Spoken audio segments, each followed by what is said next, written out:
नमस्कार सर, मेरा नाम राजू है। काफ़ी सारा वीडियो आपने देखा होगा यूट्यूब पे कि पिछले 3 साल में 36% रिटर्न, 40% रिटर्न, 41% रिटर्न। ये क्या चक्कर है कि स्मॉल कैप ने पिछले 3 साल में इतना ज़्यादा रिटर्न दे दिया है। पहले तो यहाँ देख लेते हैं लाइव में। यहाँ पे देखते हैं, यहाँ पे हमने सेलेक्ट किया है लास्ट 3 ईयर्स। अगर किसी ने 10 लाख रुपए इन्वेस्ट किया या 1 लाख किया, 50,000 किया, जो भी किया, परसेंटेज के रूप में देखते हैं कितना रिटर्न दिया है। पहला फंड आता है क्वांट स्मॉल कैप, 63% का रिटर्न इसने दिया है पिछले 3 साल में। 63। निपॉन इंडिया ने दिया है 47। एवरेज के रूप में देखेंगे कि सारे स्मॉल कैप मिला के पिछले 3 साल में अगर रिटर्न दिया है तो वो रिटर्न यहाँ पे आता है लगभग 40 से 41% का रिटर्न दिया है। तो ऐसा क्या जादू हो गया जो मार्केट लगभग 15% 16% का रिटर्न देता है, वो 41% का रिटर्न, इसका क्या चक्कर है? तो इसका चक्कर समझना है तो आपको यहाँ देखना पड़ेगा ये मार्केट। इस मार्केट को देखेंगे सेंसेक्स को तो यहाँ पे पता चलेगा अभी चल रहा है 2023 और ये जो गिरावट था ये था 2020, अप्रैल 2020, यानी 20 से लेके 23 3 साल ही हुआ। जिसने इस गिरावट में खरीदा उसका इतना रिटर्न दिख रहा है। जाहिर सा बात है दिखाएगा। अगर कोई चीज़ मान लेते हैं कि यहाँ पे 100 रुपया चल रहा था और गिर के 50 रुपया हो गया, अब 50 से फिर 100 होगा या 150 होगा, मान लेते हैं 150 होगा, तो 50 से 150 हुआ तो क्या कहेंगे? 100 रुपया बढ़ गया। पर यहाँ तो 100 से 150 बढ़ा तो 50 ही बढ़ा। पर गिरावट से अगर कैलकुलेट करेंगे तो गिरावट से 50 रुपया से 150 तक बढ़ा तो कहेंगे 3 गुना बढ़ गया। जबकि 100 रुपया से 150 रुपया बढ़ा तो 50% ही बढ़ा। तो इस तरह से करके वही दिखाया जा रहा है यहाँ पे कि इस गिरावट से 3 साल में आपको इतना रिटर्न दिखाया जा रहा है। लेकिन यही रिटर्न अगर पीछे कर देंगे 4 साल और 5 साल, यहाँ पे आपको पता ही है कि इतना गिरावट क्यों हुआ था। वो डर का खेल था। मोबाइल रिंगटोन से भी पूरा मानव सभ्यता डर रहे थे। और इस गिरावट में कोई लक्की पर्सन होगा जो खरीदा होगा, बहुत कम लक्की पर्सन होंगे, वो वही होंगे मोगेम्बो वाले सब, कि यहाँ पे धड़ल्ले से खरीदे होंगे। जाहिर सा बात है कोई साधारण आदमी तो होगा नहीं कि यहाँ पे जिसने खरीदा होगा। इक्का दुक्का ऐसे खरीद लिए होंगे 1 लाख 2 लाख 4 लाख का। लेकिन जो बड़ा रिकवरी हुआ मार्केट में वो कौन लोग था जो यहाँ पे खरीदा, पता करना चाहेंगे। और वो पता चल जाएगा तो पता चलेगा वही लोग गिराया भी था, वही लोग खरीदा भी है। जब यहाँ पे सब डर रहा है तो वो कौन हो सकता है जो खरीद लिया? क्या वो नहीं डर रहा था? हम सब डर रहे थे और ये नहीं डर रहा था। तो इस पॉइंट को लेके कैलकुलेट करेंगे तो वो तर्क संगत नहीं है। हर बार अगर मार्केट में देखा जाए 2007-8 में देखेंगे, उसके पहले 2000 में इतना गिरावट हुआ, तो बॉटम से लेके चलेंगे तो वो रिटर्न इतना ज़्यादा दिखाएगा ही दिखाएगा। तो वो सही नहीं है। इतना लक्की पर्सन कोई नहीं है कि इस गिरावट में साधारण आदमी ने खरीदा था। इसके आगे इसके पीछे खरीदा होगा, यहाँ खरीदा होगा, यहाँ खरीदा होगा, यहाँ खरीदा होगा, यहाँ खरीदा होगा। पर एग्जैक्टली यहाँ पे खरीदने का मतलब है कि वही है, करने वाला ही, मारने वाला है भगवान, बचाने वाला है भगवान, वो ऊपर में बैठे हुए हैं। तो इस तरह का गिरावट आप देखेंगे हर 10-12 साल में इस तरह का आते रहेगा। अगला गिरावट जो आएगा संभावना है ये FC फूड, क्राई, आगे जोड़ दीजिए, C क्लाइमेट चेंज, क्राई सब जोड़ दीजिए, ऐसा वाला आएगा। ये वर्ड जो है ना ट्रैक हो रहा है, हम भी जाएंगे, चैनल भी जाएगा, सब खत्म हो जाएगा। तो ये अगला आपको लगेगा अरे 10-12 साल बाद कि राजू भैया ने तो बोला ही था। ये दोनों टॉपिक का टीवी पे होगा, क्लाइमेट चेंज, फूड वाला, ये सब नौटंकी चलने वाला है। तो आप उस समय अगर डरेंगे तो फिर से बेचेंगे, और नहीं डरेंगे तो नहीं बेचेंगे। होना क्या चाहिए, जो मार्केट लंबे समय से 10-15 साल से इस बॉटम को छोड़ देना है। फिर एक ग्राफ अगर स्ट्रेट लाइन खींचेंगे 15-16% का रिटर्न मिलता है। साधारण आदमी को इतना ही मिलना है। जो उसके साथ जुड़े हुए हैं, सारे षड्यंत्र को पता है, वो 40%, 41%, 60% रिटर्न पाएंगे। पर हम साधारण लोग हैं, हमें इतना ही मिलेगा। मैं यहाँ पे पिछले 3 साल में अगर देखा जाए तो एवरेज कितना था? 40-41%, 40-40-40 पिछले 3 साल में मिला। 3 साल के बदले हम यहाँ पे 4 साल अगर सेलेक्ट कर लेते हैं, फिर एवरेज का रूप अगर देखेंगे तो रास्टिक चेंज आएगा। रास्टिक चेंज इसलिए आएगा कि हम बॉटम से छलांग नहीं लगा रहे हैं, ऊपर से छलांग लगा रहे हैं। तो 21% का रिटर्न आ गया है। पहले एवरेज 41% था बॉटम से, अब 21% हो गया। अब थोड़ा सा एक और चेंज कर लेते हैं, अब 4 साल से 5 साल इसको चेंज कर दें तो 21 आया था। अब देखते हैं 5 साल में यह हो जाता है 13% का रिटर्न। कहाँ तो पिछला 3 साल में 41 41 41, पिछला 4 साल में 21 21 21 21 और 5 साल में फिर 13 13 हो गया, क्योंकि टॉप से लेके टॉप पे आप कैलकुलेट कर रहे हैं, बॉटम तो कोई लकी पर्सन हो ही नहीं सकता है। तो एवरेज के रूप में आपको इस तरह का रिटर्न 15-16% एक्सपेक्ट कर सकते हैं, उससे कम हुआ तो भी कुछ नहीं कर सकते हैं। अब मैं कुछ और यहाँ पे बताना चाह रहा हूँ कि अगर इस गिरावट में या यहाँ पे किसने खरीदा है तो उसका पोर्टफोलियो किस तरह से होगा। तो मैंने कुछ परचेज किया था, वो परचेज इस तरह से है। हमने ये पैसा इन्वेस्ट किया था 18 19 20 में, तो जो भी इन्वेस्टमेंट है वो इस तरह से है। 18,900 जमा किया था, 45,000 हो गया। 50,000 निपॉन टैक्स सेवर में किया था, 72,000 रुपया अभी है। निपॉन इंडिया विजन में 5,000 लगाया था, 8,000 है। फ्रैंकलिन में 80,000 लगाया था, 1,66,000 है। फ्रैंकलिन में 1 लाख रुपया स्मॉल कंपनी में लगाया था, स्मॉलर कंपनी में 1,97,000 है। HDFC मिड कैप का देखेंगे तो अच्छा रिटर्न दिया है, 15,000 का 28,000 हो गया। HDFC स्मॉल कैप में ही 85,000 लगाया था, 1,83,000 हो गया। तो वो पीछे का गिरावट का है, एकदम बॉटम में नहीं है, बॉटम में तो हम खरीद ही नहीं पाए। तो जैसे जैसे पैसा आता गया 18 19 20 में इस तरह से इन्वेस्ट करते गए। अभी रिटर्न देखते हैं तो 11,41,000 का वैल्यू है, 21,71,000। परसेंटेज रिटर्न कितना? 19% का। तो वो गिरावट में थोड़ा थोड़ा खरीदते रहे तो इस तरह का रिटर्न दिखा रहा है, नहीं तो एवरेज कितना मिलता? 14 15 16। थोड़ा सा गिरावट में भी खरीदे हैं तो इस तरह का रिटर्न दिख रहा है। तो इस तरह से अगर एवरेज भी हम अगर कैलकुलेट करते हैं तो 15-16% का रिटर्न आपको लंबे समय में मिल जाता है। अब यहाँ पे अगर देखा जाए पूरे बॉम्बे स्टॉक एक्सचेंज में इंडिया में 5200 कंपनी लिस्टेड है।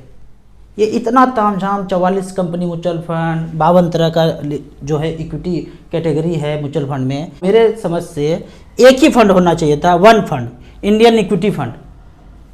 ये इतना डिमेट अकाउंट खोलो, म्यूचुअल फंड में 44-45 कंपनी है, 52 टाइप का कैटेगरी है। SIP में भी एवरीडे करना है, वीकली करना है, मंथली करना है, यूलिप, ट्रेडिंग, डेट, लिक्विड, ये तामझाम मिला के इतना पागल बनाया हुआ है। साधारण इन्वेस्टर तो इन्वेस्ट यहाँ कर ही नहीं सकते हैं। कितना लोग इन्वेस्ट कर रहे हैं? 10-15%, पूरे इंडिया में 10-15% ही मार्केट में इन्वेस्टेड है। ये सब तामझाम हटा करके मिटा करके एक ही फंड होता 5200 कंपनी का, एक इंडियन इक्विटी फंड। कोई भी पैसा लगाया वो साहब 5200 कंपनी में चला गया, तो एवरेज रिटर्न कितना मिल गया होता? 15-16% जो इंडेक्स का रिटर्न मिल रहा है वही मिल जाता। किसी का जरूरत नहीं था, हमारे जैसे लोगों को जरूरत नहीं था इतना 9 से 3 बजे तक पागल बन रहे हैं, ट्रेडिंग कर रहे हैं, पुट कॉल, ये खरीदो ये बेचो, सब बंद हो जाता नाटक, कोई मतलब नहीं था। एक ही फंड होता, सब लोग उसी में लगाते रहता। बैंक भी वही लगा रहा है, साधारण आदमी भी वही लगा रहा है, कुछ भी खोलने की जरूरत नहीं, वही बैंक अकाउंट है, उसी से पैसा इंडियन इक्विटी म्यूचुअल फंड में जा रहा है। अगर आपने विश कर दिया कि भाई मेरा पैसा मार्केट में जाए तो एक ही फंड है पूरे इंडिया में, तो किसी को भी ये नाटकबाजा करने की जरूरत नहीं था। करना क्या था तो कर कहाँ रहे हैं सब लोग। मान लेते हैं 10 करोड़ लोग हैं, 10 करोड़ पागल बना हुआ है, 9 बजे से लेकर 3 बजे तक वहीं खटखुट खटखुट कर रहे हैं। अब ये गंगा किनारे है, उसमें हर बार बाढ़ आता है, हर साल बाढ़ आता है, उसको बांध बांधाने का किसी का फुर्सत नहीं है। इतना मिट्टी, इतना जगह बचा हुआ है, दोनों तरफ जो है फल का पेड़, आम का पेड़ लगा दे, नहीं, वो नहीं करेंगे और इसमें पागल बने हुए हैं सब। होना वही है, लास्ट में 13-14-15% मिलना है, लेकिन सब पागल बने हुए हैं। मुझे 20 मिल जाए, मुझे 25 मिल जाए, मुझे 41 मिल जाए, मुझे 50 मिल जाए, अननेसेसरी वर्क। अब यहाँ पे मैंने एक डाटा रिकवर किया है 2005 से लेके जितने भी स्मॉल कैप, पुराने वाले स्मॉल कैप हैं, नए वाले को क्या कैलकुलेट कर पाएंगे? 2 साल पहले, 3 साल पहले, 4 साल पहले था, तो आप इतना अच्छा रिटर्न भी दे तो आप एक्सपेक्ट नहीं कर सकते इतना ही मिलेगा। लेकिन पुराना जो है 2005, 2006, 2007, 2008, 2009 और 2010 भी लेते हैं तो 13 साल हो गया। तो कौन कौन सा इस समय में लॉन्च हुआ और कितना रिटर्न उसका है, यहाँ पे ये है। StarSIP.in में गए आप, 6ठा नंबर स्मॉल कैप सेलेक्ट कर दिए, सिंस इंसेप्शन 10 लाख रुपया डिफ़ॉल्ट है, इसको तो कुछ चेंज भी कर सकते हैं। तो 2010 में Nippon India small cap launch हुआ था 2010 में, 9वें महीने में 2010 में 10 लाख इन्वेस्ट था, 97 हो गया 19% के रेट से। तो हमने यहाँ पे लिख दिया निपॉन स्मॉल कैप 2010 में शुरू हुआ था, 97 बनाया, 10 लाख का वैल्यू। ठीक उसी तरह 2009 में कौन सा शुरू हुआ था, SBI स्मॉल कैप, इसने 1 करोड़ 13 लाख बनाया, 10 लाख का वैल्यू, 19.5% का रिटर्न दिया। 2008 में लॉन्च हुआ था HDFC स्मॉल कैप, देख लेते हैं 2008 में HDFC स्मॉल कैप आ जाएगा यहाँ पे। HDFC स्मॉल कैप अप्रैल 2008 में लॉन्च हुआ था, 10 लाख का 84 लाख रुपए बनाया 15% के रेट से। 2007 में DSP स्मॉल कैप ने 1 करोड़ 15 लाख बनाया, 16.62% का रिटर्न दिया। यहाँ DSP देख लेते हैं, ये DSP स्मॉल कैप 2007 में लॉन्च हुआ था। तो ऊपर में अब कौन सा बच गया, ये Kotak small cap. Kotak small cap का देखेंगे तो यहाँ पे है कोटक स्मॉल कैप, फरवरी 2005 में 10 लाख का वैल्यू, अब तक 1 करोड़ 64 लाख बनाया, 16.64 का रिटर्न। सबसे पुराना इसमें कौन सा है, 2005। सबसे ज़्यादा किसने बनाया है, सबसे ज़्यादा भी इसी ने बनाया है, 1 करोड़ 64 लाख। जाहिर सा बात है, सबसे पुराना है तो रिटर्न ज़्यादा होगा।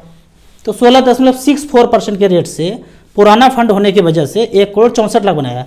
16.64 से कोई ऊपर भी है, ये ऊपर है 19.5, 19.7, लेकिन उससे ज़्यादा पैसा नहीं हो सकता है। क्यों, क्योंकि टाइम इसका कम है, 2009 में और 2010 में। कहाँ ये 4-5 साल पहले है तो ज़्यादा पैसा बनाया है, जाहिर सी बात है।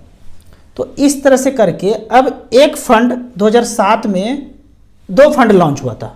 जून 2007 में DSP स्मॉल कैप लॉन्च हुआ था और ICICI स्मॉल कैप अक्टूबर 2007 में लॉन्च हुआ था। दोनों 2007 में लॉन्च हुआ था। एक हुआ था कब, जून 2007 में, और दूसरा अक्टूबर 2007 में। एक ने बनाया 54-55 लाख और एक ने बना दिया 1 करोड़ 15 लाख, एकदम 2 गुना का अंतर है। ये क्यों अंतर है, इसको देखते हैं, समझते हैं।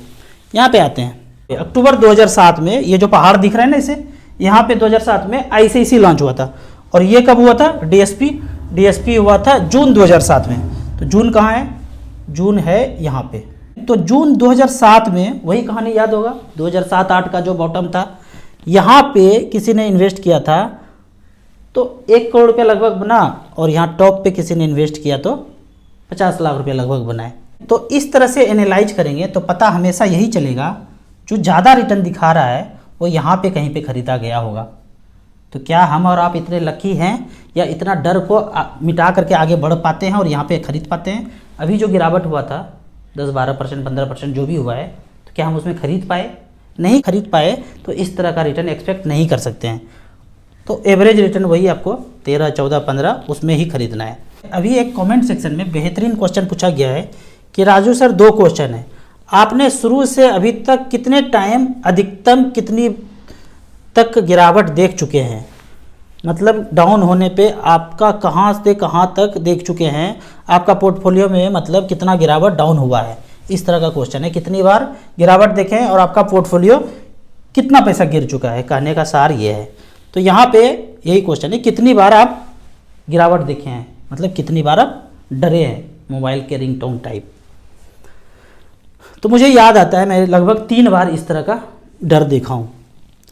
3000 का पहला SIP किया था 2010 से, 3 साल के बाद 2013 में 1,15,000 रुपया मूलधन जमा हुआ और वैल्यू था 95,000। हमारे जगह पे कोई और होते तो बेच बाच के गाली देके म्यूचुअल फंड से निकल देते और 10 लोगों को बोलते ही कभी भी म्यूचुअल फंड में इन्वेस्ट नहीं करना, कभी नहीं। 2 प्लॉट लिए थे, देखो कितना बढ़ गया, म्यूचुअल फंड खत्म हो गया। मैंने ऐसा नहीं किया। मैं जब शुरू किया था म्यूचुअल फंड तो 400 रुपया से लगभग शुरू किया था खरीदना, 3-3 हज़ार रुपये पर मंथ। लेकिन मेरे पीछे, मैंने तो 2010 में शुरू किया, उससे पीछे Nippon growth fund, Reliance growth fund नाम था पहले, 1995 में 10 रुपये से शुरू हुआ था। 10 रुपये से बढ़ते बढ़ते 400 हुआ था, 40 गुना बढ़ चुका था। तब मैं घुसा और मैं उस समय 2-3 साल के बाद जब पैसा कम था बेचा नहीं। आज भी कंटिन्यू है 2023 तक, आज लगभग 2100 NAV चल रहा है, मतलब 5 गुना वहाँ से ये बढ़ चुका है। यहाँ पे पहला गिरावट हमने देखा था, पोर्टफोलियो देखा 15-20 हज़ार कम था, उतना ही पैसा, थोड़ा बहुत पैसा, उसमें भी गिरावट। फिर धीरे धीरे पैसा कमाते गए, इन्वेस्ट करते गए। 2015 आया, लगभग 30-35 लाख रुपया होगा शायद पोर्टफोलियो, इतना याद नहीं है, लेकिन ये याद है कि 12 लाख रुपया का प्रॉफिट था और 2015 में लगभग 6 लाख रुपया गिरावट आ गया, बढ़े हुए पैसे से गिर गया, मूलधन से नहीं गिरा। 12 लाख प्रॉफिट था, 6 लाख रुपया गिर गया। ये गिरावट में इस तरह से गिर गया, वो गिरावट याद है। फिर 2020 में तो पता ही सबको, मार धाड़ एक्शन से भरपूर, आपको पता ही, ये सबको पता है 2020 वाला एकदम मार धाड़ एक्शन से भरपूर। 1 करोड़ रुपये का पोर्टफोलियो था लगभग, गिरते गिरते गिरते गिरते गिरते गिरते 60 से 65 लाख रुपया आ गया। मेरे काफ़ी सारे इन्वेस्टर थे, किसी ने नहीं फ़ोन किया, किसी ने नहीं बोला कि निकाल दूँ बेच दूँ, ऐसा ज़्यादातर किसी ने नहीं बोला। लेकिन मेरे जो एक क्लोज मित्र हैं मेरे गांव के, बोलते रिडीम कर दूँ, तुम बताओ तो रिडीम कर दूँ। मैं बोला रुक जाओ, छोड़ जाओ, इतना तेज़ गिरावट हुआ है तो तेज़ रिकवरी भी हो सकता है। नहीं, टीवी वाले बोल रहे हैं और गिरेगा, और डर के बेचारे ने बेच दिया। अगर मैं डर के यहाँ पे बेच देता तो फिर अब मैं म्यूचुअल फंड में कभी नहीं आ सकता था। फिर उसके बाद देखते हैं यहाँ पे उन्होंने बेच दिया, एकदम बॉटम पे मेरे क्लोज मित्र ने बेच दिया, बाकी किसी ने नहीं बेचा। और फिर 6 से 1.5 साल के अंदर वो पोर्टफोलियो लाइफ टाइम हाई हो गया। मेरे उसी मित्र का कुछ पैसा ELSS फंड में जो निकाल नहीं सकते हैं वो वहीं पे पड़ा रहा, ICICI टैक्स प्लान, वो पैसा फिर से लाइफ टाइम हाई हो गया। और देख के पोर्टफोलियो अभी बोलते हैं कि काश नहीं निकाला होता, काश नहीं निकाला होता, ये वर्ड सही नहीं है, काश वो टेलीविज़न नहीं देखा होता। मैं इसलिए बोलता हूँ मेरे घर में टेलीविज़न नहीं है। जो मुझे मानते हैं, लगभग 10,000 लोग ऐसे होंगे जो मानते हैं, छतरी उठा के फेंक दीजिए। देखना है अमेजॉन प्राइम, दूसरा नेटफ्लिक्स, ये सब कि जब मर्जी होगा, जो इच्छा होगा वो पिक्चर लगा के देखेंगे। ये नहीं कि वो जो बोलेगा वो दिन रात सुनते रहेंगे। उस छतरी को उठा के फेंक दीजिए। मेरे घर में वो छतरी नहीं है। ये करने में टाइम लगेगा, 6 महीना साल भर, जब भी कीजिए ज़रूर, उसको हटा दीजिए। इस दौर में बहुत कम चांस है, एकदम रेयर चांस है कि अब कोई परमाणु बम छोड़ के पृथ्वी पे गिरा दे, कोई हाइड्रोजन बम छोड़ा के गिरा दे, बहुत कम चांस है। दिखाएगा किम जोंग ये कर दिया, वो कर दिया, वहाँ गिरा, वो सब मार्केट टीवी पे भी बम फूटेगा, टीवी से ही आप डरेंगे और अपना माल बेच देंगे, और मार्केट गिरेगा वो टीवी से ही। एक्चुअल में मुझे बहुत कम चांस लगता है कि आगे परमाणु, हाइड्रोजन बम, ये सब युद्ध ये सब होगा। हाँ, हमें आपको डरा करके ही मार्केट गिराया जा सकता है, जिसके लिए मैं 2 टॉपिक ऊपर बता ही दिया। आने वाले 10-12 साल में ऐसा होगा, गिरेगा। जो लोग नए लोग हमारे वीडियो देख रहे हैं, उनका एक ही मन में क्वेश्चन होता है कि बताइए कहाँ से म्यूचुअल फंड शुरू कर दूँ। तो मैं हमेशा बोलता ही हूँ, फिर से वही है, स्मॉल कैप में आप शुरुआत से पैसा डालना शुरू कर दीजिए। ये small cap Nippon, SBI, HDFC, Axis, DSP, HSBC, Kotak, इन सब में आप 2-2 हज़ार रुपये करके इन्वेस्ट कर देंगे। मान लीजिए 10,000 करना है, 5 स्मॉल कैप में लगा के छोड़ दीजिए। 20,000 करना है, 4-4 हज़ार रुपये करके छोड़ दीजिए। कोई बोलेंगे लार्ज कैप में नहीं करूँ, फ्लेक्सी कैप में ना करूँ, मल्टी कैप में ना करूँ, वो कितना है? टोटल 5200 कंपनी में वो 250 कंपनी ही है, लार्ज कैप मिड कैप 250। उसके बाद 5200 कंपनी जो दिख रहा है, 5200 को 250 हटा दीजिए, उसके बाद तो वो सारा स्मॉल कैप ही है। आप फ्लेक्सी कैप लीजिए, लार्ज कैप लीजिए, मिड कैप लीजिए, कुछ भी लीजिए, वो 250 के अंदर ही घुसेगा। बाकी जितना भी बचा है सब स्मॉल कैप बचा है। तो अगर 5 स्मॉल कैप ले लेते हैं तो मेरा मानना है 250-300 कंपनी में आपका डाइवर्सिफिकेशन हो जाएगा। अगर मान लेते हैं इसको, इस ग्राफ को टच करते हैं और मात्र 5,000 रुपये पर मंथ का बात करते हैं, 5,000 रुपये पर मंथ का SIP किया, तो यहाँ 15 साल डिफ़ॉल्ट में सिलेक्टेड है। DSP स्मॉल कैप 9 लाख जमा हुआ है। आपको बच्चे के एजुकेशन के लिए, उनके मैरिज के लिए, या कुछ भी अपने रिटायरमेंट के लिए इन्वेस्ट करना है। एक रिकॉर्ड है, 2008 से 5-5 हज़ार रुपये पर मंथ किया, एक बार नहीं किया है। 9 लाख रुपये 5-5 हज़ार रुपये पर मंथ करके 9 लाख जमा हुआ है, और वैल्यू कितना है? 46 लाख रुपया, 19% का रिटर्न दिखाया है। फ्रैंकलिन स्मॉलर कंपनी 9 लाख जमा हुआ है और वैल्यू है 40 लाख, 18% का रिटर्न। लेकिन मैं वो टॉप का बात करता नहीं हूँ, मैं बोलता हूँ एवरेज रिटर्न 16.83। इतना परसेंट रिटर्न मिल गया तो अगर आप 15,000 करते हैं, 15 साल करते हैं और इतना रिटर्न अगर मिल जाता है तो 14-15 साल में आपका 1 करोड़ रुपया पूरा हो जाता है। हर किसी को एक ही टारगेट रखना है कि मिनिमम 1 करोड़ रुपया कैसे पूरा जाए।